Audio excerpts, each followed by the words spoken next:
LD Comics is a women-led, welcoming to all forum run by creators. We champion the graphic novel form, particularly works with an autobiographical voice. Our activity is towards supporting and equipping graphic novelists, especially but not exclusively people identifying as women. Established in 2009 by Sarah Lightman and Nicola Streeton as Ladies Do Comics, today LD Comics is run by a committee of published graphic novelists: Rachel Ball, Emma Burleigh, Lou Crosby, Wallace Eates and Nicola Streeton. From the start, the core of LDC's activity has been the monthly meetings, hosting presentations from invited guests to a public audience in a welcoming atmosphere for networking and making friends. The introduction of LDC online monthlies aims to replicate the joy and stimulation of our physical meetups. Everyone is welcome.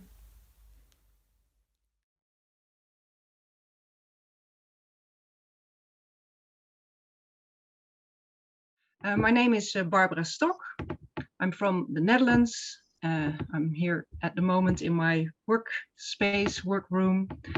And I've been a comic artist for 25 years. And my latest book is The Philosopher, the Dog, and the Wedding. This is my main character of the book, that is Hipparchia. And she was one of the first women to become a philosopher in ancient Greece. And Hipparchia, she came from a rich family, but she renounced all material possessions and she decided to live on the streets. She lived in the 4th century BC, and that was a time that women were legally considered inferior and treated as minors. So she must have been extremely brave to go against the social norms like that as a woman. In my book, Hipparchia, she is about to get married off. Her father, she found a wedding candidate, a rich and handsome man. And Hipparchia, she's doing her best to make a good impression on him because she really wants him to choose her as his bride. And this is going really well. Here, in this picture, you can see the engagement party. But as the wedding approaches, Hipparchia, she becomes increasingly captivated by Krates, who is a weird man who is living on the streets. He's a philosopher, and she's especially captivated by his views and his way of life. And she's getting to know him a little bit, and she begins to wonder more and more if the rich life of luxury that she has planned out for her, if that is not actually an empty life. And then in the end, I can reveal this because this is a known fact about Hipparchia. She chooses to get married not with the rich, handsome young man, but with Krates, the philosopher who lives on the streets. And together they live like vagrants. Is that the right word? I hope so. Well, you have to excuse my English. Well, that is in short what the book is about.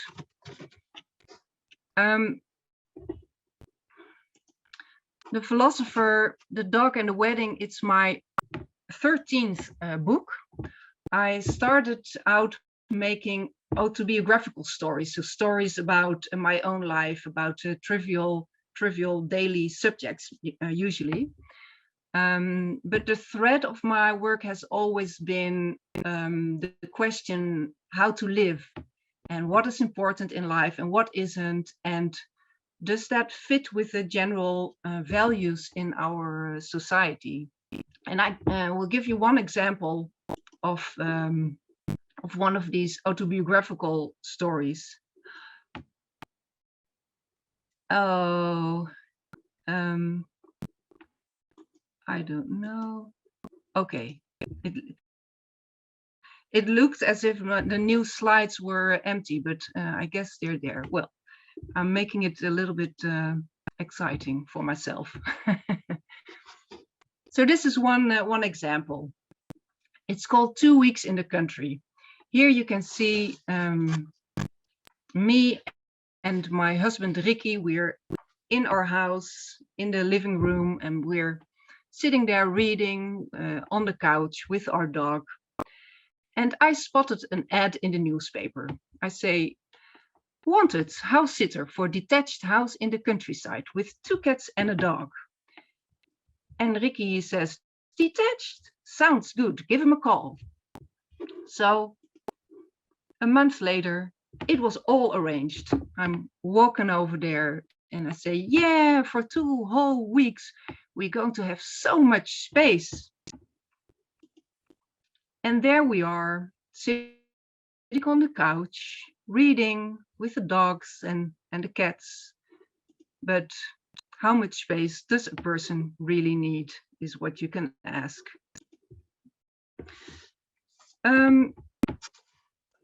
Vincent is a book that I made in 2012.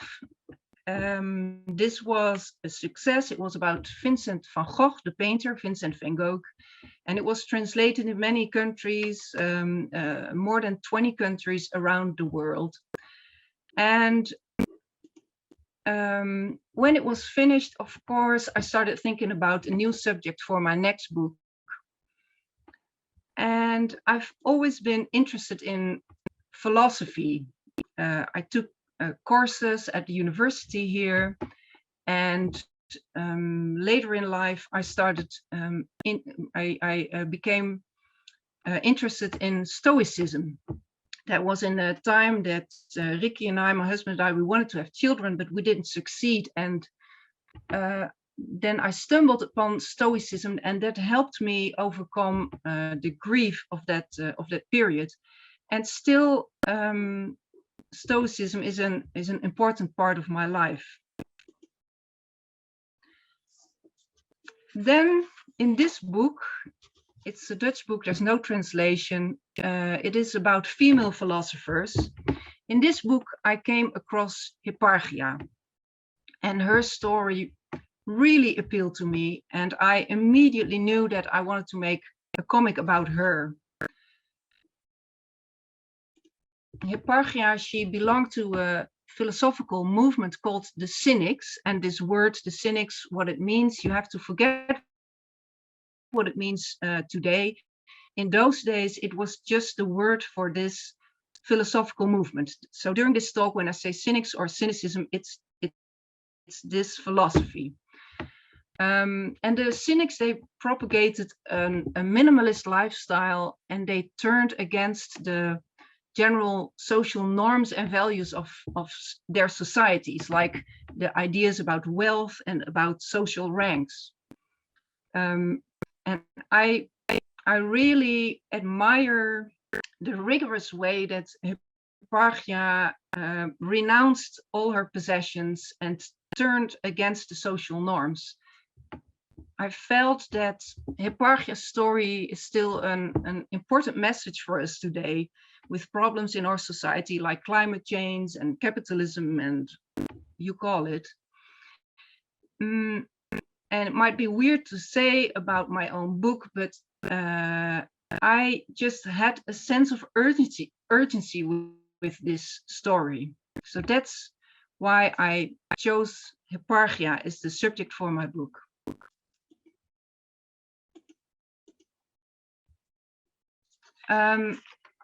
There's very little known about Hipparchia, only about a few paragraphs in a few books. So where do you start with so little information? Where do you start making a graphic novel? Well, of course, I started reading a lot, not only about Hipparchia. Well, that was only these two paragraphs, but I read about ancient Greece. I read about other philosophers from the cynical movement, and perhaps people who know a little bit about philosophy, most of them have heard of Diogenes. I hope I say it right. In Dutch we say Diogenes. Diogenes, he's the philosopher who lived in a barrel. And he's the most well-known philosopher from the cynical movement. And here you see a picture that I drew of Diogenes when he's sitting there in the barrel, and the Emperor Alexander the Great is coming over. He's heard of Diogenes, and he's fascinated by him. And he tells him that. He says, "Well, Diogenes, I'm fascinated by your way of life, and I'm impressed, and I want to give you something. You tell me, what would you like to have, and I'll give it to you. You can choose anything." And Diogenes, he says, "Yeah, I know what I want. I want you to just get out of my sun." And this is one of the famous stories about Diogenes. And in this story, the whole philosophy of the cynics is in this little story. It says something about the social ranks that they had no interest in. There was this big emperor of the whole state was in front of him, but for Diogenes, for the cynics, everybody are just people, everybody's equal. So the social ranks, they mean nothing. And also in this story is that he didn't need any possessions. The only thing he had is this barrel and the nice sun warming him. What else did he need to be happy? Well, I started when I had all this information. I started writing the scripts, and after gathering all this information and writing the script, this took me about 5-6 months. And then I had this script ready, 7 chapters.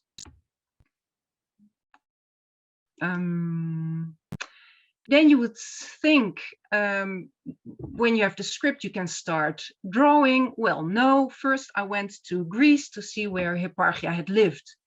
She came from a big city called Maronea. In her time, it was a big city with a big port in the north of Greece. And Maronea, it's still a dot on the map.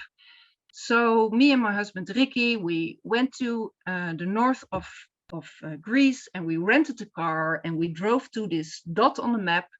And here you see me standing in Maronea. It was, well, to be honest, a little bit further up the road, there was a little square and a couple of houses around it. And when you went the other way, there you came to a very little harbor. And well, that was it.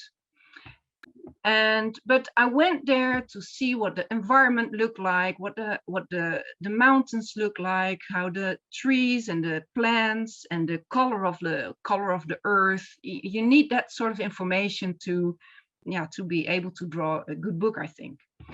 And from the north of Greece, I went with the boat to Athens. This is the route that Hipparchia must have taken. Also, this is nobody knows, but she came from Maronea. She met Crates in Athens. So at some point she must have traveled, and those long distances they did by boat. So we went on a boat to Athens, and there, of course, I took a lot of pictures from the environment again, from the city, the ruins, in the musea, and that way I gathered a lot of documentation. And you would say, okay, then I have the information, I got all the documentation, I must be ready to start drawing then. Well, almost,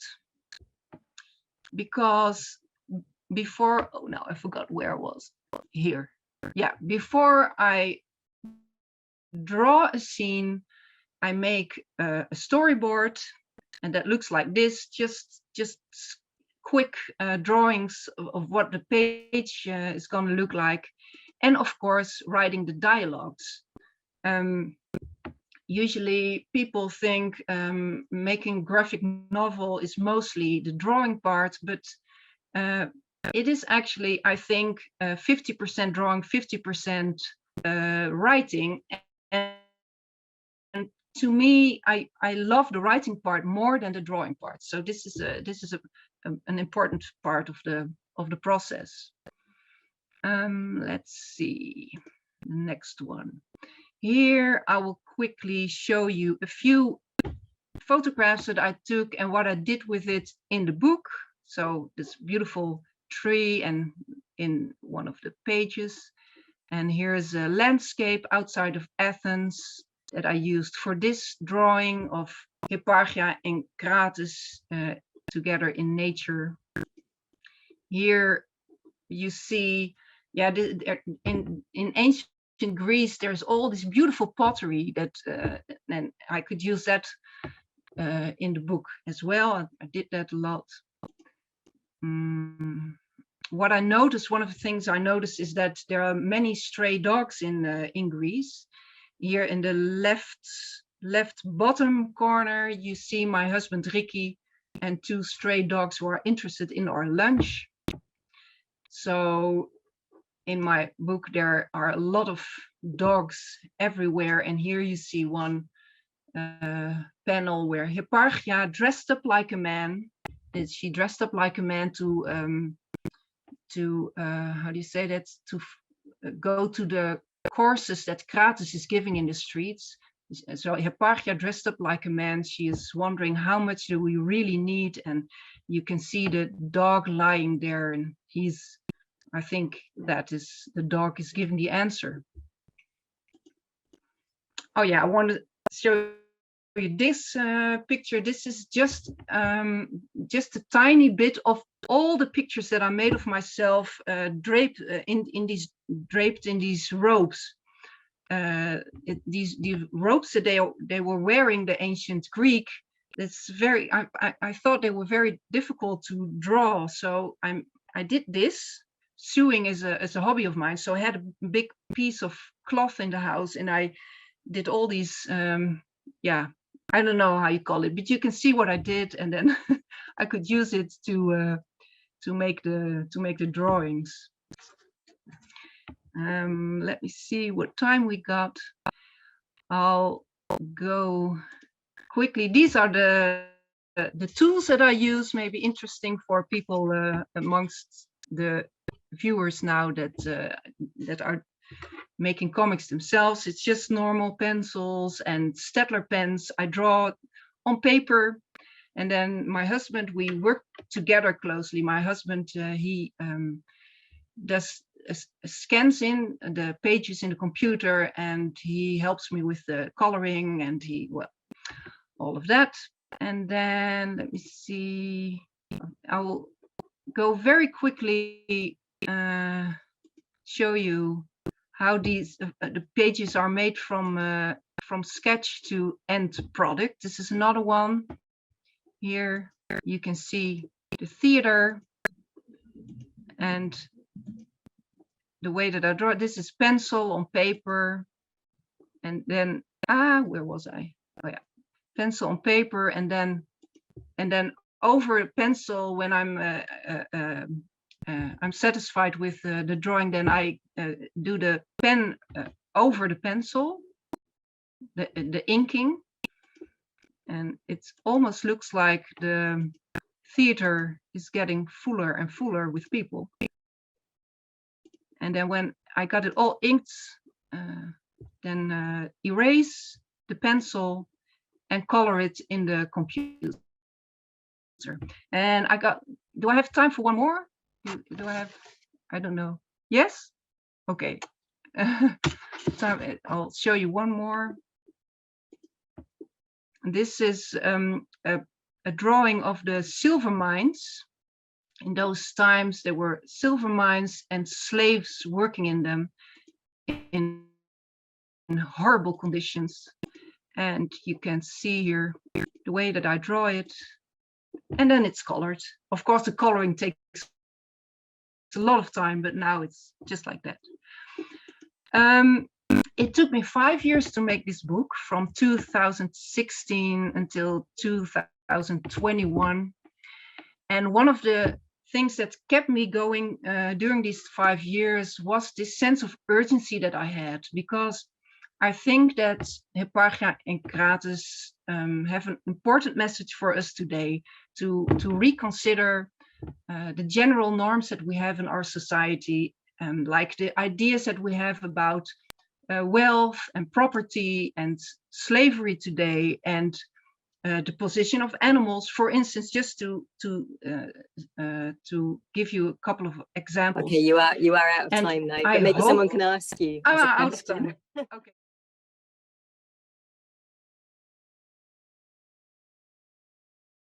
Hi, everyone. Thank you so much for coming out. Thank you, Emma, for inviting me. I started out, I guess, with, hold on, I'll click through. So I'm going to be doing a little presentation on my first mini comic that I've made that's called Children of the Earth and Sky. It's something that I've been working on for ages, like overall, like from the first time that I thought about it, like maybe 7 years, but it is only like 40 pages long. So it's just like a tidbit of a bunch of ideas that I've come up with over the last few years. Anyway, children, I'll just read a short description of it because you're probably not familiar with my work. Children of the Earth and Sky is a short story about an enigmatic ritual from the perspective of children living in two mirrored societies, a traditional nomadic one set firmly on the ground and a hidden industrial city floating 5,000 meters in the sky above them. I added a little bit about myself. I was born in New York and I moved to the UK in 2010. I did a foundation in London and a BA in illustration at Falmouth University. Where I first came up with this idea was actually during my foundation, so that's why that's kind of relevant. And then I did a master's in publishing at UCL. I've been working as a freelance illustrator and designer since I graduated in 2020. And it was during COVID that I actually started to, because I was struggling like loads of graduates at that time to find work, because I was thinking about going into design or like full-time illustration, and I couldn't find what I was looking for. So I thought maybe this would be the right time to just really try for comics and like take it seriously. So that's what kind of was the inciting incident to like start properly working on this story. Since then, I've submitted the story for like Thought Bubble's Comics Creators Prize in 2021. And I was one of the people that were selected. And I was also one of Broken Frontier's 6 to watch. So it seems like people have liked the story. So that's good. Let me see what else. Yeah, I was saying that I did this when I was doing my dissertation, my master's dissertation, and in the pandemic. Admittedly, I did slow down writing the story during when I finally did get a job, but it was kind of doing this creative process that got me through the pandemic in a lot of ways. So I'm wondering if I should show you some of the artwork first before I show you the inspirations and stuff. So I'm going to actually click through. Hold on. First, and then go back, even though. So this is my story takes place in 2 different settings, and this is the second setting. So this is the below bit. It's like cock-a-doodle-doo, and the girls are snoring, and it says, and the one girl wakes up, and she's like, and she's like, wake up. It's time to wake up, Nora. And the mom comes in. Good morning, girls. Morning. It's going to be a long day, so you need your strength. After your lessons, Papa and I will meet you at the festival's parade grounds. Eat up. Sure, I totally will if you say so. Hey, if you wanted to eat fast, if you wanted it, you'd eat faster. Ow. And then, Nora, stop stealing from Layla and don't forget to finish your chores before lessons. Okay. And love you. We're off. Have a good day, girls. And then they're doing their chores. Layla, look, Pico is at it again. He's about to make a run for it. And then they chase the chicken around. Shoot, Mom's gonna be so mad. Help me. Relax. I've got this. And she says, nicely done, Chicken Whisperer. Oh, Mother of Sky, we're going to be late again. Let's go. And they walk around the parade grounds. Wow, have you ever seen the caravan this festive before? Hey, what are you doing? Shush. Let's sneak in so that we don't get into trouble. And then they say, the old wise woman in the story says, settle down, children. Today's lesson is important. Let me tell you the story of the Ascension. Many of you have probably heard this all before, but many of you are just coming of age, so I will start from the beginning. Long ago, before humanity existed, there was only light and shadow. From the darkness, the Sky Mother and the Earth Father were born. These two great celestial bodies fell in love, and from their communion, the first rains fell forth. It was through these nourishing waters that life on Earth was born. Their firstborn, however, was our third great god, the child. They are the source of change, fortune, and strife, controlling the wind, thunder with their power, shaking the ground as we stand. Realizing that the Sky Mother was the source of light and waters that give life, her human children desired to be closer to her and built a great tower, bringing a golden age of joy. Unfortunately, the goddess was so content in the company of her children that she could not try as she might. And so it didn't rain for 6 whole years while the earth continued to dry and crack across the land. Charged with protecting the earth and the sky, the child saw the tower as a threat to the balance, and in one fell swoop destroyed it in a gust of wind and a bolt of lightning. Separated from her children, the mother fell into a deep despair and cried for 6 straight years, creating a great flood throughout the land. Once again, the child had to intervene if the earth was to survive. Amongst our tribe, they spied 2 hungry orphans and gave them an offer. You who wandered the drenched earth, starved and looking for rest, would you like to be somewhere warm and dry? Would you like to return to the mother who will love you unconditionally? Yes, we will. Yes, we'll go. Then with a great gust of wind, they sent the children up to play forever amongst the great cloud plains above. The mother remained content for another 6 years. Still, the children grew independent, no longer needing her, and she fell again into despair, flooding the earth. And that is why the ascension, that is the ascension. That is why our tribe is charged with sending children every 6 years to the Sky Mother. Those lucky children get to be in the company of the gods and want for nothing. And then it skips back to our girls. And she says, hey, Nori, where are you going? Hey, come on. I want to go see one of these lucky children. They're peeking and, there's the girl. Oh, it's Melly. She looks so pretty. I wonder what it would be like to be one of those that get chosen. Must feel nice to be so special. She looks pretty upset to me. Hey, shoo, kids. We have to get ready for the coming ceremony. And that's the end of the excerpt that I've given. I will go back to the relevant bit. So this story was basically, I wanted to explore the idea of how 2 societies that were ripped apart by a cataclysmic event might develop separately, but in tandem. And if they were unequal, what kind of assumptions might develop in those people? How might they have bigoted beliefs despite them being from the same people at heart? And also, and how would it affect the regular people and the kids? Also, I wanted to create a story that is admittedly a very obvious metaphor for how the developed world exploits the subaltern people, showing a very obvious divide between knowledge and power within like imperial states over people that are othered. So these are some pretty big ideas, and it's a very small story, but I hope it came across. Though I've had like a couple reviews from like Broken Frontier and stuff, and they seem to get it, so that's good. The themes of the story center around empathy, because if you read the full story, there's like a different point of view of what the people below are like. So, and there's a bit of mystery in it. There's a bit of themes of like misinformation and ignorance and prejudice, and like post-colonial theory. So these are some of my visual influences. I love Mobius and like Studio Ghibli and Muka, and some comic artists like Rosemary Valley O'Connell and Tilly Walden, and like Art Nouveau artwork and Art Deco artwork, and nomadic tribes in like Mongolia and stuff. I became completely obsessed with them and started researching during lockdown.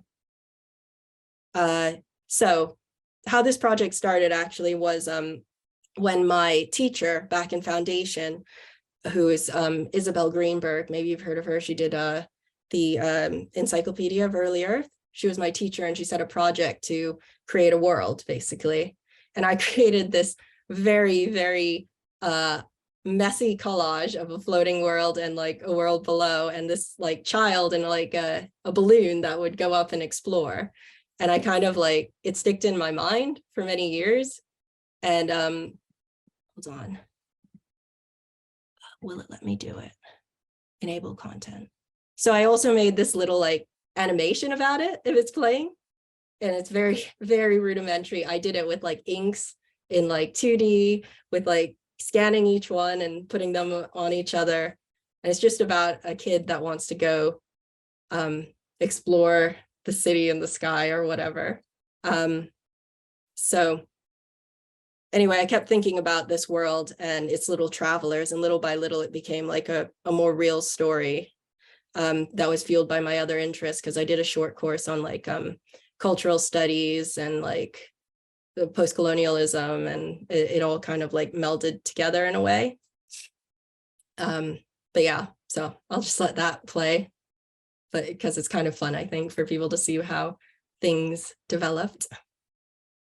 And it's a little bit charming, I think. It was set originally to the tune of like Moon River from Breakfast at Tiffany's, because I was obsessed with that at the time. That's why it's called Two Drifters. But it's a bit copyright. But yeah, there you go. And don't go to my Tumblr because it's awful. That's fine. Disable content. And then I should be able to go to the next one.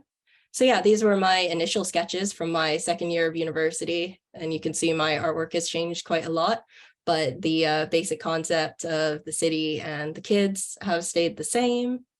I used to work traditionally, but I've shifted over to working digitally almost completely. I still like to sketch physically, but then I use digital to do the final inks and coloring.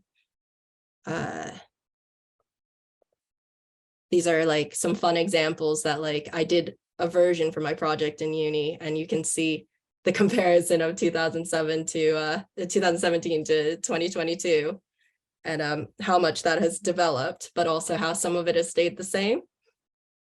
So I think that's kind of fun. And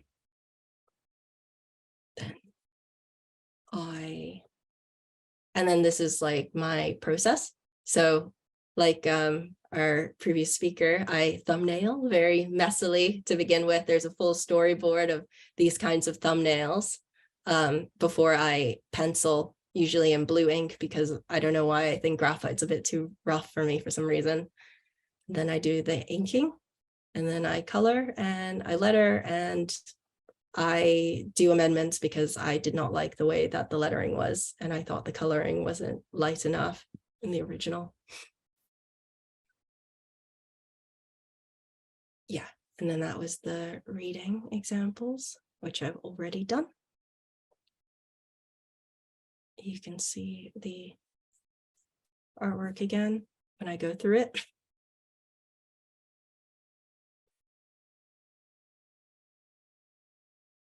Don't know if it's going. Is it changing for you? For me, it's staying the same bit. We seem to be stuck on page 2 with the chickens. Oh, really? Oh yeah, that was good. We've Still gone on to on the next page one. 1 for me. Oh no, you Oh, no, you've now changed page. we're going. Yeah, now There you're we on the Sky Mhm. Goddess page. Yeah, it's probably just It's brilliant. slow. Yeah, Yeah. you're there. Plans for the future. That's what we can see. Okay. Yeah. I can't see it myself, but I think I wrote that I am. Hold on one sec. Manon, do you want me to read you what you've written, and then you can comment on it? All right. Sure. So you say plans for the future. Number 1, extended version of this project, particularly if publishers have interest. Yes, I would like to do a longer version of it. I've thought of this as kind of like a prequel to a longer story potentially, because there's a lot more I'd like to do in this world, hopefully, but it stands alone as well. And I think the next one was like go to more festivals, because I've really been enjoying that. That's how I met Emma, and it's been nice to actually be immersed in the comics community and actually be part of it. I don't know what I've written next. Next is mini comic in the 2023 WIP Comics Anthology. Yeah, I don't know if you heard of Work in Progress Comics, but they do an anthology every year, and I'm gonna do it this year and hopefully have a little 4-page comic in there, as well as doing, I think the next thing I said was I'm gonna do another mini comic on witches, because that's another particular interest of mine, because I did a whole project on it in my like course about cultural studies, stuff about like pre-capitalism and how magic affected that and stuff. You know, it's very interesting. That sounds fascinating. And, okay, I'm going to have to wrap you up. I think that's your 20 and that's minutes. it.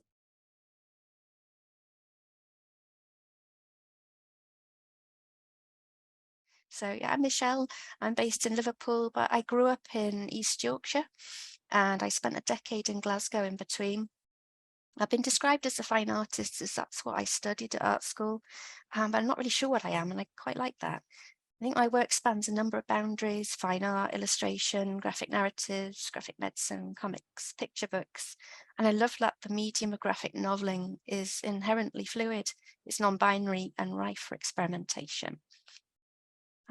So as Emma said, in 2021, I won the LD Comics Prize for the best graphic novel in progress by a female identifying person in England and Ireland.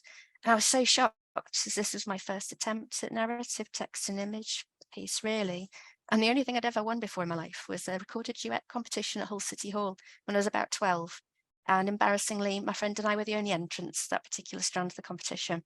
And the judges' concluding feedback was that I should give up the recorder. So I'm definitely going to get that in my graphic novel, which is also set in that same period in 1991.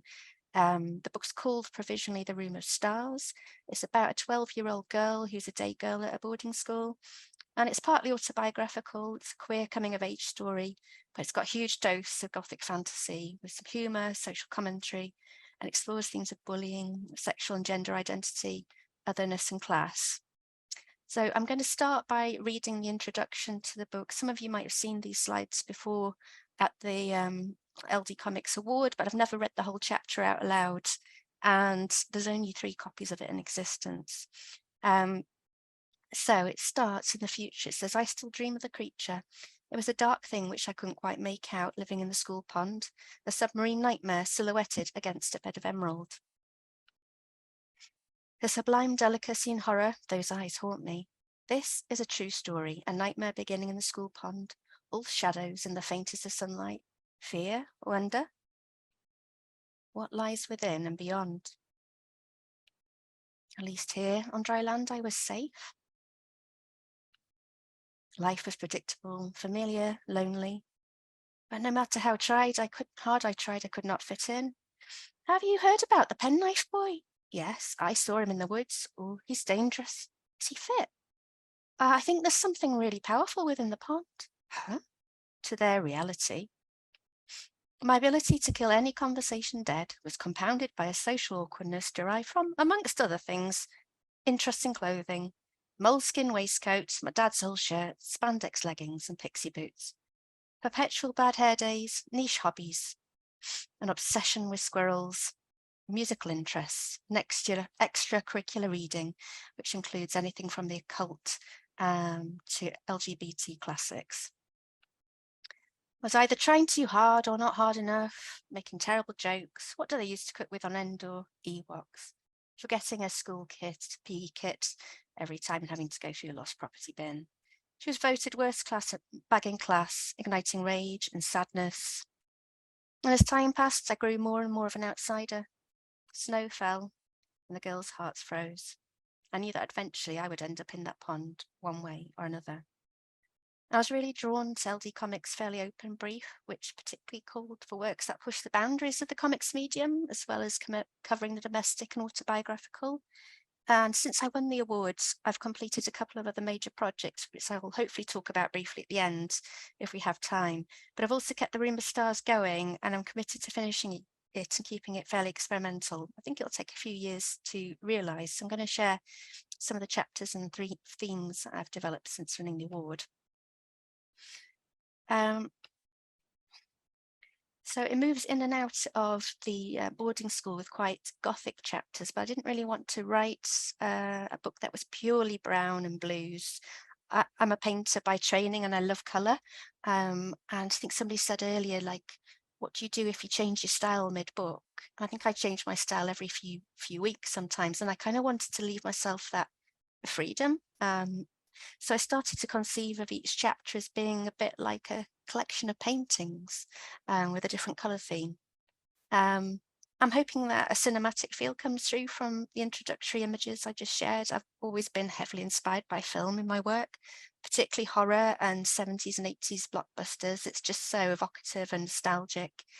And this book is particularly inspired by Suspiria, which is directed by Dario Argento. It's about a ballet school set in the woods, it's run by witches. Plot makes no sense whatsoever, but the thing that really interests me about the film is that it's printed on old film stock. It's got a really beautiful painterly quality. And I'm particularly interested that Argento uses primary colours to create a sense of fear. And The Room of Stars is very much a book about a young girl's fear. She seeks to find out, who is she? Why am I different? Is there anyone else out there like me? So I like this idea of taking a different colour for each chapter. So there's a red chapter. And here we kind of go deep into it. And I think it just has given me space, creative freedom as an artist to kind of try something new with each chapter and like allow that to happen. I'm just really enjoying these luminous colours and referencing films whilst making it. This book really explores our psychological experience and memories of different spaces and how buildings hold memories and trauma and our emotional response to them. The main character is called Beatrice, and she keeps returning to a boarding school and having this really oppressive experience in the dark corridors. I was often thinking of the wonderful elevator scene in Kubrick's The Shining. In this chapter, there's also a lot of subtle and less subtle references in the book to gender and women's biology. For example, we're directly looking at menstrual issues here on the left. There's also a lot of cavernous spaces and openings, go through doorways a lot, tunnels, corridors. And the protagonist herself has gender identity issues and we suspect she might be queer. I kind of wanted to signal to this in different ways throughout the book. It also covers a bit of social history, and we explore issues around class, urban regeneration, and we go with the protagonist to Sheffield's Meadowhall shopping centre, which also opened in 1991. And I remember it well. It landed along the M1 like an alien spaceship to Yorkshire. People had never seen anything along the likes of a shopping mall. I think as an artist, I really want to explore different interiors in each chapter and kind of surprise readers with where they end up in each space. With this chapter, I very much want to explore pinks and yellows. It turns quite pop art in some places. Allows me again to explore gender by going into some of these typical girl shops of the 90s with a character where she feels deeply uncomfortable in these spaces. And she doesn't say a word actually in this chapter going through the shopping centre. She's with her family, but she just has these black thought bubbles of her awkwardness and uncomfortable experience being there. It also allows me to explore the food court in Meadowhall, which was just a thing of delight to anybody going to it for the first time and never been to a salad bar in your life. And I just love the fact, that mundane places like a supermarket or a shopping centre can have a really rich and otherworldly feel, a really great setting for a story. I'm also embedding other recurring themes, images, metaphors around gender and identity throughout. So water and amphibious creatures feature strongly in the book, because in fairy tales and dream psychology, water and amphibious creatures often represent gender, sexuality, creativity, and emotions that run deep or feelings that are confused or unclear. So we've got a whole chapter set in a swimming pool. When we go to Meadowhall, in the opening year of it, they actually had people dressed up as Mutant Ninja Turtles. There's a scene where she's reading aloud in class the poem Pike by Ted Hughes, which is one which has really struck me throughout my life because it's been is a poem about fear, really, of this creature at the bottom of the lake, but it's also mesmerizing and fascinating. She wants to know all about it. So when she's reading this story, this poem out in class, she actually sees a kind of projection of the pike coming out of her book. And she experiences life very differently to everybody else around her. She's literally a fish out of water. When she goes to Meadowhall Shopping Centre, there's a TV screen in the space, which I think they still have now, but certainly in the 90s, they had an MC kind of going around speaking to people. And I remember I went with my family and they zoomed in on us. My father had long curly hair. He looked like somebody out of a rock band. We all looked quite different. And they kind of gave this running commentary of my family. So I've sort of drawn this into the book. I'm kind of going to do something strange around this fountain that appears in the middle of the food court. So I'm still exploring the plots. My natural tendency is to be organic and experimental, but I'm using the very classic 3-act structure. I kind of want it to be that classic story of what does she want? She wants to understand who she is. She wants belonging. How's she going to get it? She's going to come across lots of challenges and barriers across the way, but ultimately come out triumphant. I just love those stories where you're rooting for the underdog, just you want them to succeed. So in the book, there's some periods of happiness, she's at home with her cat, some really intimate scenes, but butted against episodes of real drama and tragedy. I'm hoping to land it on a cliffhanger and conceive of it as a short series. I'm not sure at the moment if I want to kind of do it a bit like year by year, sort of Mallory Towers style of this girl's journey and kind of coming out triumphant, or if I might make it 2 books or a trilogy. But I think it's got lots of depths and layers. It's such a rich period of time in my life, growing up queer in the 90s with no frames of reference. This scene here is set in Albert Avenue swimming pools in Hull, and it's such an interesting Victorian space to go into. It's quite a dramatic chapter where somebody nearly drowns, but she's able to rescue that person, and she kind of shows some hidden strengths through it. I mentioned earlier that I love films from 70s and 80s, sci-fi, horror. And in my technique, in the previous image, I actually embed a bit of Close Encounters of the Third Kind. Just use some of the lighting effect in the back of the pool, just very subtly.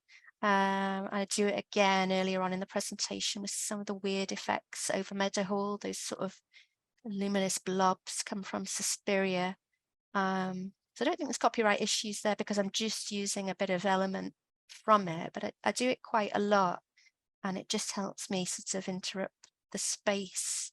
And I've talked previously about how, when going back and remembering periods of our lives, I think for me, like what I saw on TV at the time, what music was around me really shapes those memories. So from a conceptual level, I really like to bring in actual bits of that to the work itself. So I'm still exploring the plot, as I mentioned, and I think what I'm really challenging to do more of myself is more scene-to-scene work, the more intimate kind of sections, focusing on the character's sense of vulnerability. I think as a painter, I'm used to doing big single images, and I kind of really enjoy that. But I'd like to play with a bit of tension in the book with having that, but also some really softer chapters where you're really drawn in, that are a bit less glossy as well. So that is the end of the section on book. But I wanted to talk about where it kind of led me after winning the award and what happened next.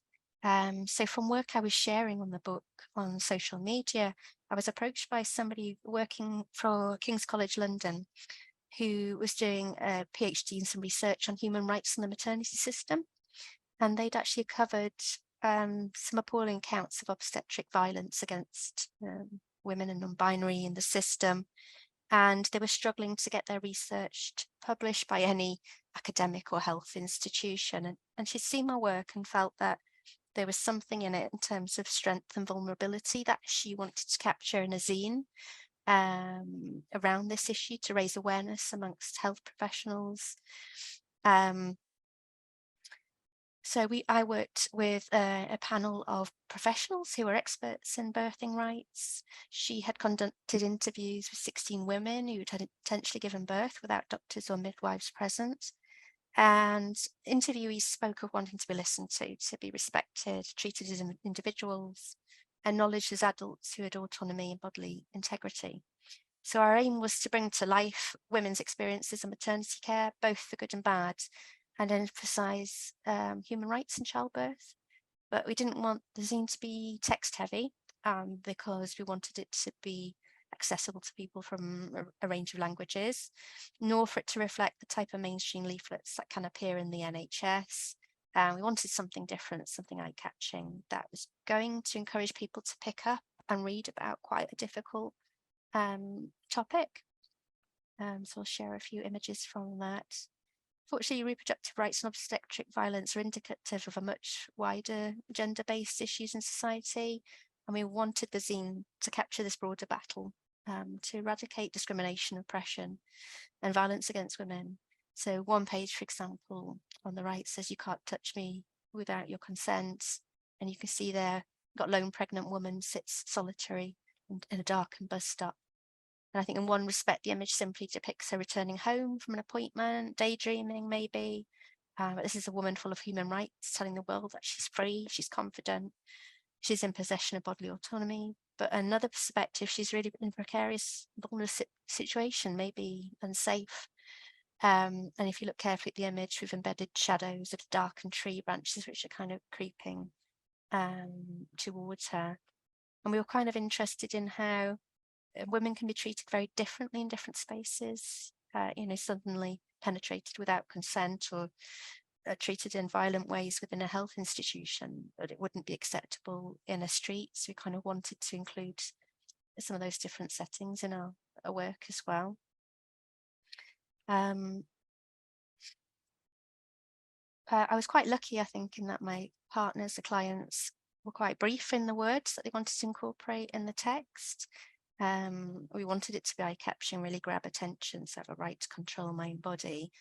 And I think I like that way of working that's quite minimal with words and image, allowing the image to do quite a lot of the work. And I think single panel cartoons are one element within the broader comic genre. In Understanding Comics, Scott McCloud argues that there's a long-standing relationship between comics and cartoons, but they're not the same. Cartoons are style, where comics are the medium. And comics tend to be seen as a form of sequential art where a series of panels constitute a story, but I think a single panel cartoon can be distinguished in four main ways. That's it's contained within one single panel. There's less ongoing character development, and it captures that message and communicates it directly to a viewer, which is simple, quick, in a digestible manner. So it was really interesting to explore this way of working with kind of slogans and rights, which takes us back, I think, in a nice way to the sort of original, riot girl zines, women's right movement, and why we created them in the first place. And as we were making the scene, the debate over women's rights to abortion in the US intensified. And I think that made me feel super emotional creating this piece of work. And I started watching a lot of documentaries about it. And we just felt a greater urgency to depict women as real people and not fetal containers, as multidimensional individuals who experience nuanced and complex lives, have relationships, commitments, and hopes. So here I've drawn women experiencing their daily life and then juxtaposed it with an image of a naked woman in a specimen jar. And the idea was to emphasize the point that even when pregnant, a woman has other facets to her life, or workers, businesswomen, mothers, partners, even when we're disrespected, abused, and dehumanized us. So that took place over probably a period of 5 months, that project. It's only available to look at online at the moment. We're hoping to get funding to actually produce hard copies. The Economic and Social Research Council and King's College London gave us money to get to this stage. It was a very small amount, but a really interesting project. And I think what was great about the group I worked with was that they were open to taking risks. I looked at a lot of film stills, images from different things to kind of explore the topic and work outside the box. And also in the period between now and winning the awards, I did a course at Royal Drawing School, and we were encouraged to create our own zine working together. So it ended up being more of a comics anthology. We call ourselves Drawn Together, this collective, and we are 16 of us. We're international, based in USA, UK, Canada, originally people coming from China and France. We also stalk some people online on Instagram that we like to look at their work, and we lynched Emma Burleigh as well to take part in this anthology, and it was just such an interesting learning experience and first attempt at self-publishing. And the theme of our first anthology is rewilding, because we're all interested in the fact that women reclaim the things that women reclaim are often their own voice, their own values, their imagination, their clairvoyance, their stories, their ancient memories. And as Clarissa Pinkola Estes says, if you go for deeper, the darker and the less known, we'll touch the bones. So this is an all-female identifying collective, and we responded very openly to the theme of rewilding. Some people took it from quite an environmental stance. Some took it in the sense of reclaiming their own identity. Some of us work in quite a digital way. Some of us work very analog. So it was just really refreshing to collaborate in that sense. And this image here that you can see is the cover, and this really pinkish image, which are the interior pages. I combined different images of our work. They sent me different animals and natural drawings, and I blended them in layers. And it was such a beautiful experience, sort of connecting our work in that way. You know, we spent a good few months supporting each other and developing 4-page graphic shorts. We work collaboratively to create the publication. So I think Ali Hodgson, you might be here today. Ali's somebody I lynched off Instagram as well, because I thought her work really fitted with the theme, and she's got amazing typesetting skills. So she did these rather sexy spines for us on the right, which is really, really helpful. You know, we had other people running Instagram, other people writing introductory text. It was a really nice way to kind of share, pool resources. And I think what's really good about working internationally is that we all got contacts in different places, and we can get our zines into different shops and different fairs all over the place. I should also point out we all chipped in some money at the start. We paid £50 each to get it off the ground, to get our own copy. Some of Ali's fantastic work in it. I've also got Ellen Montelius. And this was my piece, which is called The Glass Mountain. It's sort of a poem, and I'm really interested in not necessarily neat comics panels, but how you can incorporate text within the actual image itself. So this is still, we've gone on to a second print run. I think we've just got 40 copies left, and I think Ali might share the link in the chat if anybody wants to take a look at it. And hopefully we'll do another one this year on another theme. So, you know, we'll be looking out for people